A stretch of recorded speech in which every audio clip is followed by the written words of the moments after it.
একাদশীর দিনে যদি এইগুলো বস্তু যদি সেবন করা হয়, মা বাবার সে হত্যার কারণ হয়ে যায়, আর তার পিতৃপুরুষও নরকে কষ্ট পায়। কার্তিক মাসের শেষ একাদশী হলো আজ হলো উত্থান একাদশী। তো ভগবান শ্রী বিষ্ণু শয়ন একাদশীর থেকে এই উত্থান একাদশীর দিনে শয়ন থেকে উঠে পড়ে। তো আজকে কি কি রান্নাবান্না করব, তো এই যে ফল প্রসাদ নিয়ে এসেছি, সবজিও কয়টা ছিল না, আলু আর কাঁচামরিচ এগুলো ছিল না, তো বাজার থেকে নিয়ে এসে তাড়াহুড়া করে রান্নাবান্না। তো কার্তিক মাসের এই লাস্ট একাদশী বড়ই খুব ভালো একাদশী, অনেক বড়, আর বেশি দিনও নাই, মানে রাস পূর্ণিমা পর্যন্ত মানে ব্রত দিয়ে আমরা পালন করেছি। কার্তিক মাসে অনেক কিছু সবজিও বারণ ছিল।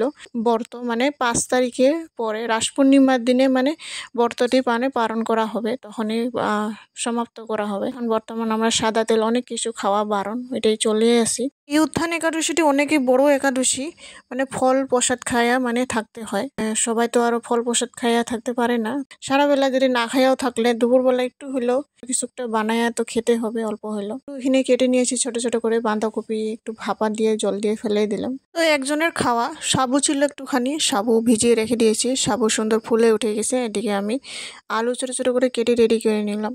বাঁধাকপির সবজি করবো। এই যে দেখুন, প্রথমে আদা কুচি দিয়ে প্রথমে আলুটি ভেজে নিয়ে নিলাম, তারপর এদিকে বাঁধাকপিগুলো দিয়ে সুন্দর করে নাড়াচাড়া করে সবজিটি রেডি করে নিলাম। তারপর এখানে 2-3টা সাবুর পাপড় বানিয়ে রেডি করে নিই। একাদশীর দিনে এই বস্তু খাওয়াগুলো অনেকেই বারণ, ভাত চাউল ডাল এগুলাই অনেক কিছু খাওয়া বারণ, তেল সর্ষের তেল ঘি সবজি দিয়ে মানে সাধারণ সবজি বানিয়ে ফল এগুলো খাওয়া চলে।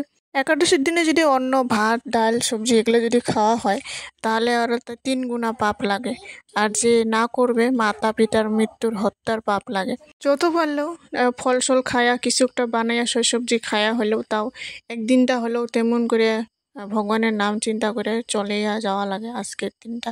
একাদশী করলেও শরীরটাও হালকা লাগে, আর এই দিনটাও শরীরটা যত হালকা রাখতে পারো অত শরীরটা ভালো লাগে। হালকা ফুলকা ওই জন্য খাওয়া হয়, ফল এগুলা দুধ সবজি এগুলাই হালকা ফুলকা করে, কোনো ময় মশলা নাই, হালকা ফুলকা করে সবজি বানানো হয়। এই যে দেখুন, কিচ্ছু লাগে না, জাস্ট ফাস্টিং মতো এইভাবেই আজকের দুপুরের প্রসাদ ভগবানকে বানিয়ে দিয়ে দিই। তো এই যে আলু ভুনা সাবু দিয়ে আর সাবুর পাঁপড় আর এদিকে ফল একটু আপেল দিয়েছিলাম এতে। তো বন্ধুরা কেমন